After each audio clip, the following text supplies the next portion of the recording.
deep down she'd known he would leave someday. Whenever he talked of her as grown, he never mentioned being in the picture. Only now, a dozen years later, she longed for an anchor, one relative, one harbor, one place where she felt she might belong for a while. The light changed. Jillian scrubbed her face with a napkin from McDonald's, where she'd had lunch, and followed a sign advertising the town's only historic bed and breakfast. Papa's Rule. Never stay at a cheap motel. It marks you as a drifter. A small bed and breakfast was cheaper if you considered the one meal a day could stretch into two if you picked up fruit on the way out. And the friendly staff usually offered a wealth of information. Innkeepers almost made Jillian feel like she had a friend in town. She parked her car in one of the 4 special guest of inn reserved spots.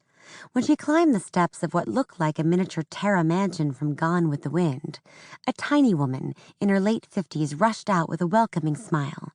Her chocolate-colored apron was neatly embroidered and read, "Join the dark side. We have chocolate chips in our cookies."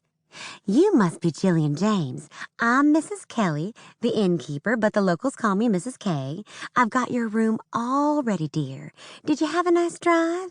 The internet didn't give us a home address on you, so I don't know how long your journey was, but I hope it wasn't too far. Don't you just love our town?" Papa's Rule. Never give out too much information. It'll trip you up.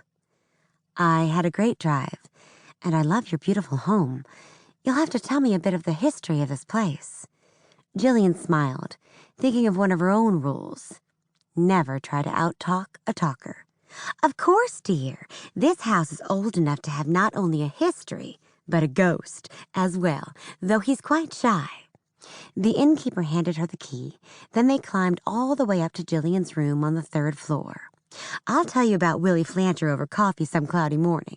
It's the only time to talk about ghosts. You know, folks in town talk about the house Flancher's Folly because he built it for his 5th wife and died on their wedding night." Jillian didn't care about ghost stories. All she wanted was a quiet, clean place to stay for a while. 3rd floor back of the house, usually least expensive and quietest. Once Jillian circled the tiny room, she gave an admiring smile. This room would be perfect.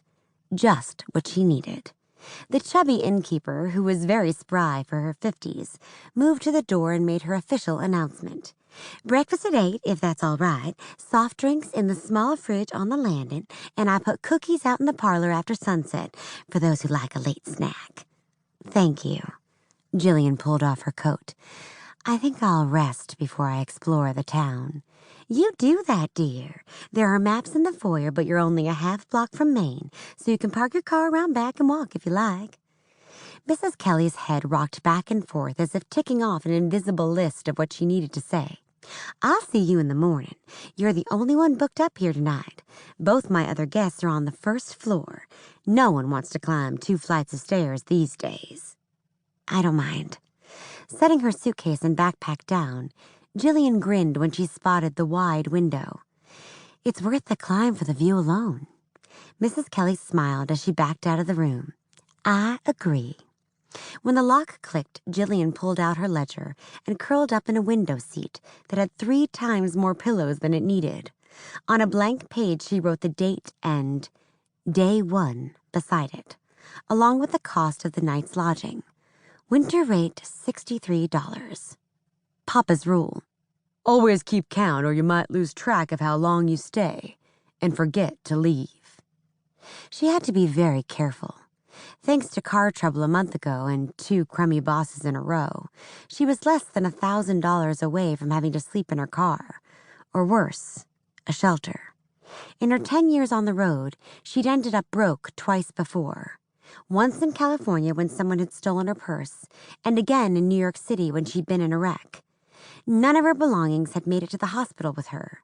Both times she'd lost not only her money, but also her identification. Papa's Rule. Always keep copies of vital papers somewhere safe.